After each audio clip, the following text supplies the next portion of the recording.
जनाब मनोज सिन्हा साहब, काबीना में मेरे साथी सकीना यत्तू साहिबा, जावेद डार साहब, जावेद राणा साहब, वक्फ बोर्ड के चेयरपर्सन डॉक्टर अंद्राबी साहिबा, चीफ सेक्रेटरी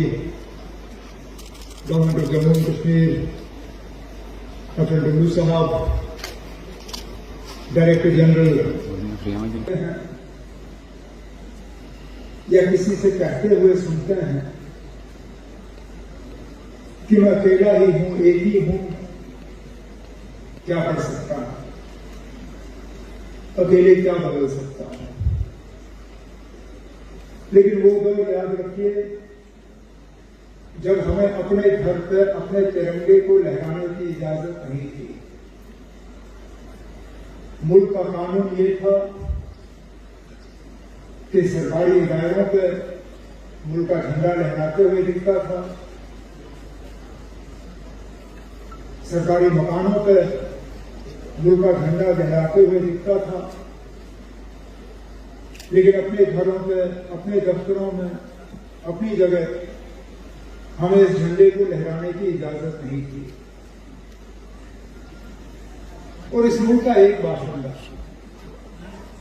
अकेले निकला इसको बदलने के लिए। वो सही है कि अपनी जगह उसके पास वो वसाइल थे, वो तरीके थे कि वो ये लड़ाई लड़ सकता था,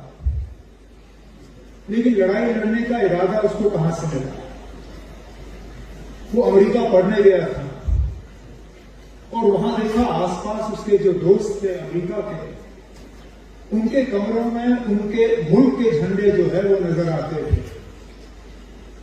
लेकिन अपने कमरे में वो मुल्क का झंडा जो है वो वहां लगा नहीं सका। कानून ने उसको इस बात की इजाजत नहीं दी और वो वापस आया और उसने लड़ाई शुरू की। अदालत के दरवाजे खटखटाए, अदालत से फैसले हासिल किए और उस वक्त मुल्क के हुक्मरान को मजबूर किया कि कानून बदला जाए और इस मुल्क के हर बाशिंदे को इस बात की इजाजत मिले कि वो अपने घर में इस तिरंगे को जो है अपनी मर्जी के तहत लहराए।